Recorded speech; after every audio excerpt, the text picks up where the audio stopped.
La paix soit avec vous. Chronique numéro 4. En l'occurrence, le thème sera la défense de la République contre ses détracteurs. Car j'entends de plus en plus des gens s'élever et critiquer la République, dire qu'elle est franc-maçonne, que finalement elle est désuète, qu'elle ne sert plus à rien. Alors, j'aimerais bien, je dirais, rafraîchir la mémoire à certains concernant, je dirais, la République face à toutes ces caricatures.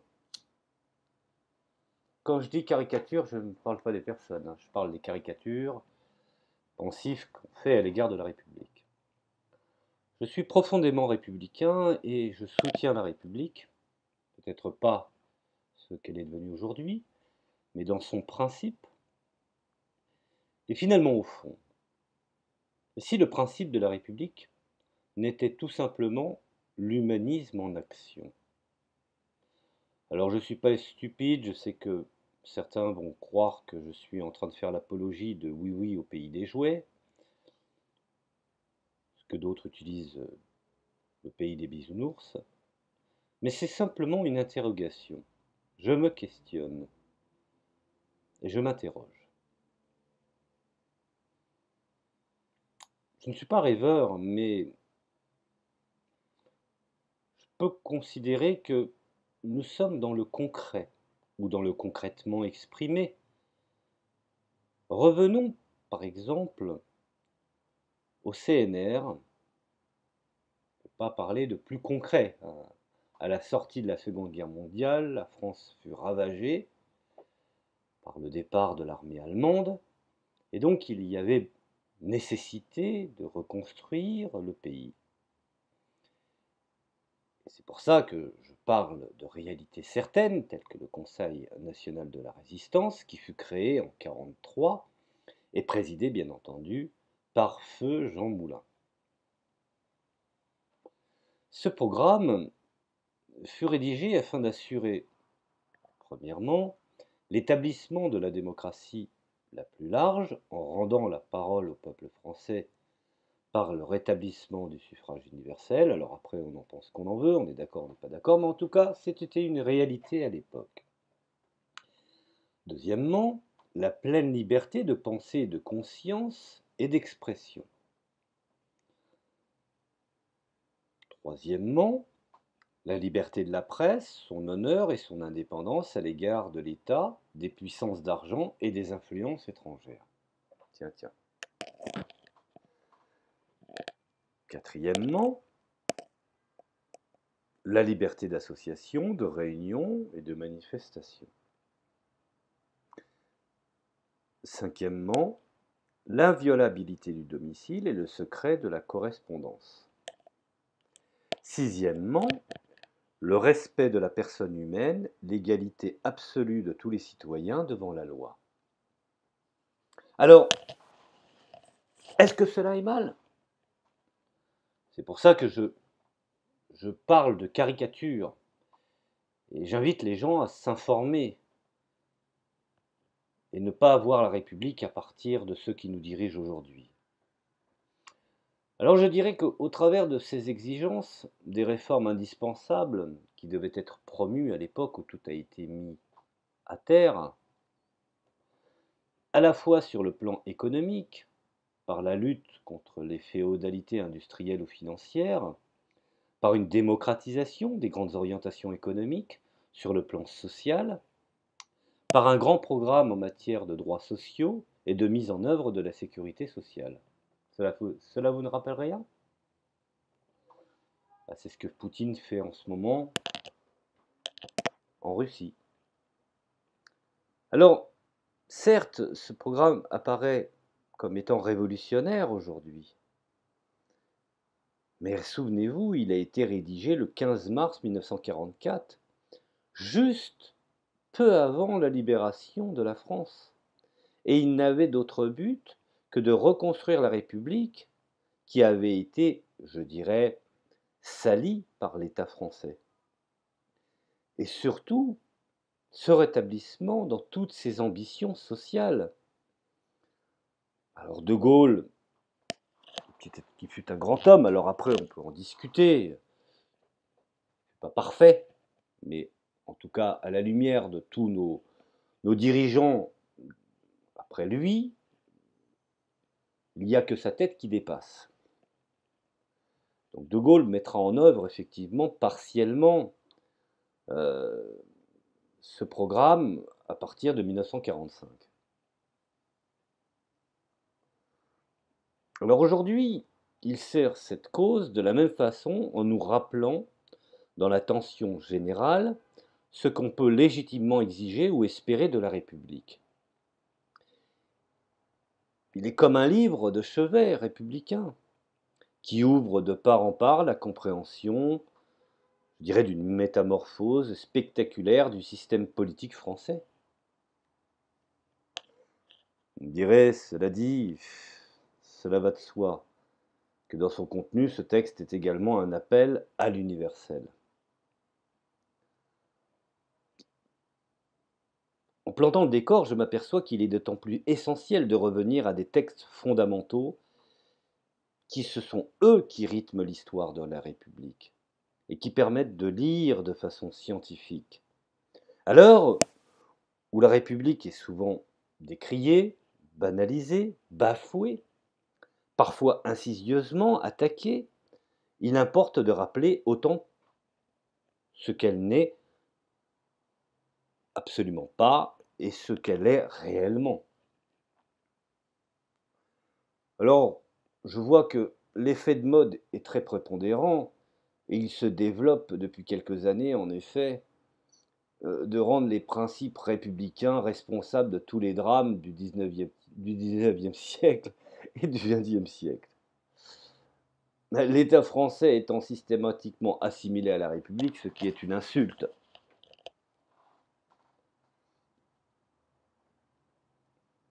Et celle-ci, bien entendu, a été non seulement, et l'est encore aujourd'hui, stigmatisée au nom des guerres coloniales, de la répression sociale, voire des totalitarismes présentés comme la conclusion extrême de la mise en application des valeurs universelles de la République. Beaucoup, et peut-être loin s'en faut, la mauvaise foi partisane a même conduit certains à incriminer la République pour des actes du régime de Vichy, alors que ce dernier avait justement construit, bâti sa légitimité contre la République, et qui pouvait avoir de conséquences, bien entendu, l'avait détruit. C'est une des raisons pourquoi Jean Moulin avait mis en place ce programme de réhabilitation de la République. Alors s'il est vrai que cela étant, que des événements condamnables ont eu lieu sous le couvert des régimes républicains, et je dirais même parfois au nom de la République, la question demeure de savoir si ils étaient la conséquence même de ces principes de la République, ou au contraire un dévoiement de celle-ci. Sujet brûlant que nous allons aborder, la colonisation. Est-elle l'aboutissement d'un totalitarisme engendré par une conception universelle de ces principes? C'est ce que semble dire toute une école récente d'historiens qui voit la main des principes républicains dans la répression coloniale, dans les expositions coloniales, dans les eaux humains, ce qui est inacceptable, sous la Troisième République. Alors, une telle violence, une telle volonté de déconsidération perdure de nos jours. Prenons exemple. Dans l'appel des indigènes de la République qui tend à opposer les citoyens d'origine française aux descendants décolonisés, particulièrement dans les banlieues, créant ainsi une fracture profonde dans la société française. Ces historiens font souvent plus de morale que d'histoire. C'est pour ça que des fois, quand je lis enfin, du moins je lis leurs ouvrages ou j'écoute leurs allocutions, je m'aperçois qu'ils ont des carences en matière de connaissances historiques. Alors, cela a effet, bien entendu, qu'ils se comportent moins en historiens qu'en procureurs. En effet, leurs analyses procèdent de plus en plus à des méthodes apologétiques que d'examen scientifique. D'abord parce que nombre de faits incriminés, par exemple les os humains, furent plus le résultat d'intérêts privés que d'une volonté politique. Les mêmes éléments se retrouvent plus fréquemment encore autour de colonisations conduites sans référence à la République, telles que les colonisations anglaises, allemandes. Ensuite parce que c'est précisément le contraire des principes républicains qui fut appliqué dans les colonies. Primauté du décret sur la loi, mise à l'écart du Parlement au profit d'une gestion administrative et militaire, inégalité, je dirais même, juridique entre les individus, enfin, et surtout parce que le débat sur la colonisation a toujours créé un clivage parmi ceux qui se réclament de la République. Rien de plus logique que si l'on admet que la République étant fondée, je dirais, sur la raison humaine, donc sur l'esprit critique et la liberté de penser, ce n'est pas un principe figé, mais une pensée vivante, évolutive, donc perpétuellement traversée par des contradictions nouvelles. Des républicains, et non des moindres, ont toujours pris des positions contre la colonisation, menées par d'autres républicains.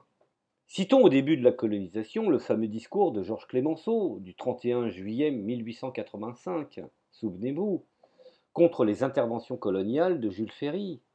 Faut-il par ailleurs rappeler l'œuvre de la décolonisation de ce républicain conséquent que fut Pierre Mendès France? Alors, il n'est pas anodin que des historiens incriminent la République au nom de la colonisation, qui en instruisent, je dirais, le procès au nom des principes anticoloniaux dont la victoire est acquise depuis déjà un demi-siècle, et qui est fait souvent, je dirais largement, l'impasse sur les oppositions à la colonisation du temps où celle-ci prospérait, hein, opposition qui s'élevait aussi au nom des principes républicains. Vous savez, les choses sont assez nuancées, aussi bien, je vais aller dans un autre registre, le capitalisme tel qu'il est établi aujourd'hui est forcément inhumain, mais tous les capitalistes ne sont pas inhumains. Et je pense que les régimes marxistes certains ont été inhumains, mais tous les marxistes ne sont pas inhumains. Donc il faut bien nuancer la chose. On peut, je dirais, et on doit, cela étant, critiquer les attitudes de la pensée coloniale. Cela, ce n'est pas à discuter. Et qu'ont eu beaucoup de chantres qui se prétendaient républicains au nom d'un universalisme de leurs principes. Mais les principes, en effet, ne sauraient être exportés sans la volonté des peuples qui les reçoivent. Mais ceux qui tiennent ce langage doivent tout d'abord admettre qu'il ne saurait être question, au nom d'autres universalismes, d'importer en France des principes non républicains contre la volonté du peuple. Et ça, aujourd'hui, c'est une réalité. Alors, pour toutes ces raisons encore, le rappel des principes politiques et philosophiques républicains, à mon sens, est fondamental.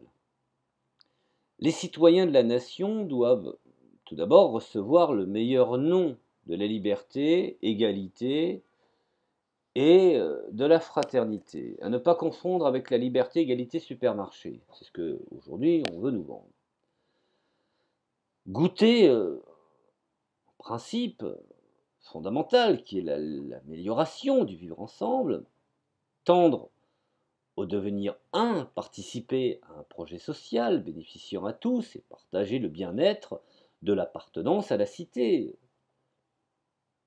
Je rappelle un petit peu, la République s'appuie également sur la République de Platon, l'important du commun, du collectif.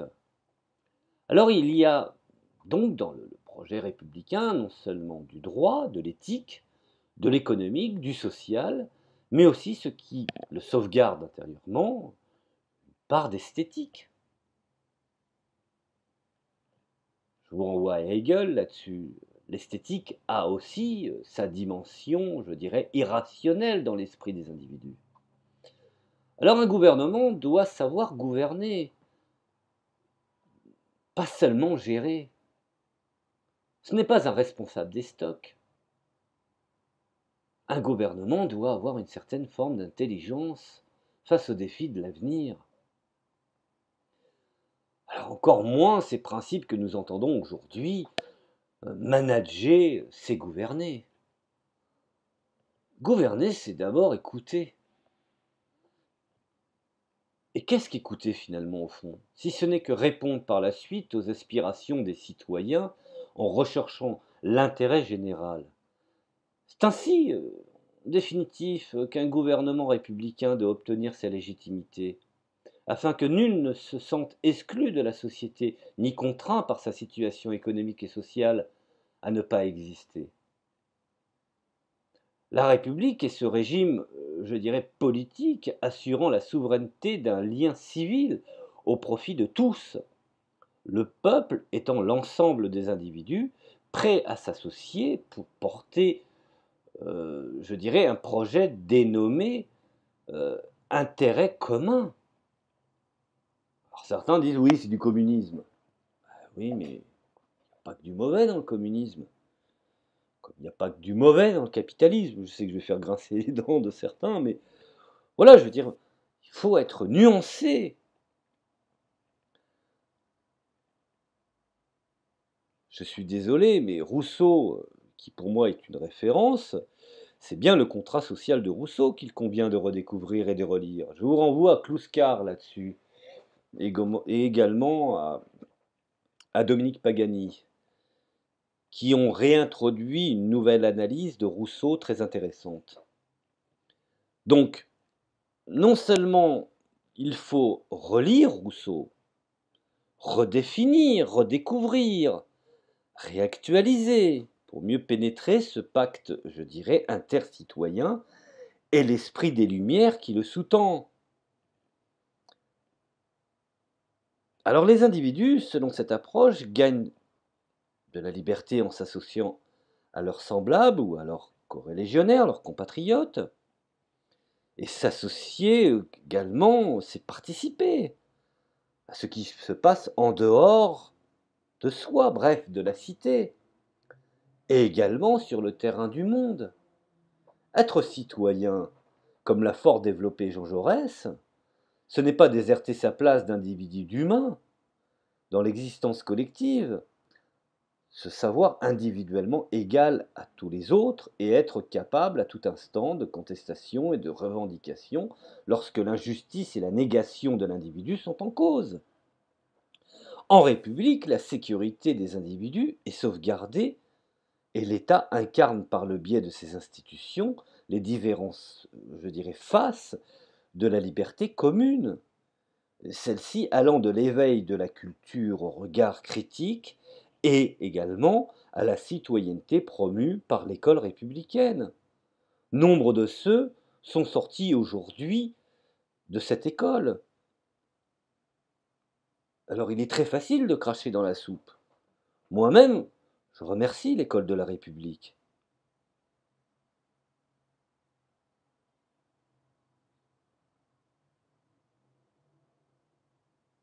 Alors bien entendu, certains ne pas forcément associer, je dirais, aux directives pour un modernisme pédagogique établi rue de Grenelle.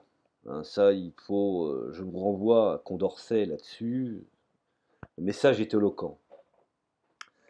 Alors,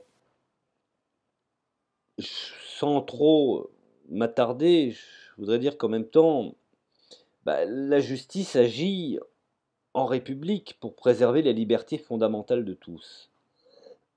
En quoi cela est mal? Alors, toutes ces caricatures que nous avons à l'égard de la République, nous allons la remplacer par quoi? Parce que c'est bien beau de dénoncer ce qui ne fonctionne pas, mais que pouvons-nous apporter de meilleur?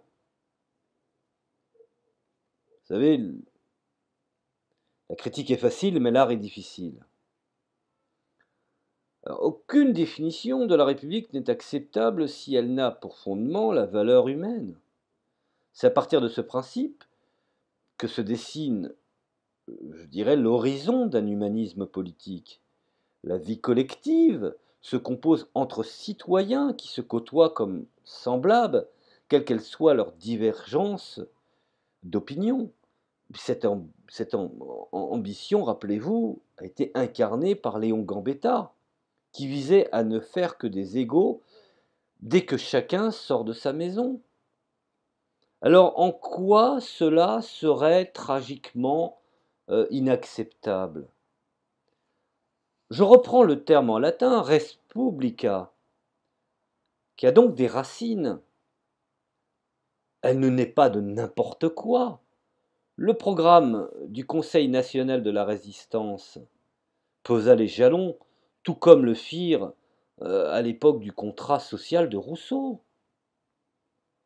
La Déclaration des droits de l'homme et du citoyen ou encore l'esquisse d'un tableau historique des progrès humains de Condorcet sont des éléments incontournables de notre République.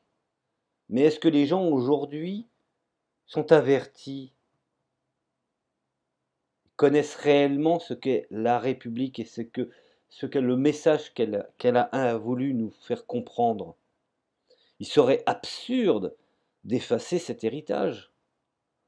C'est en cela qu'il convient de distinguer ce qui relève de la République comme institution sociale, établie à un moment donné de l'histoire, et ce qui relève des principes républicains eux-mêmes, en ce qu'ils ont je dirais, de programmatique.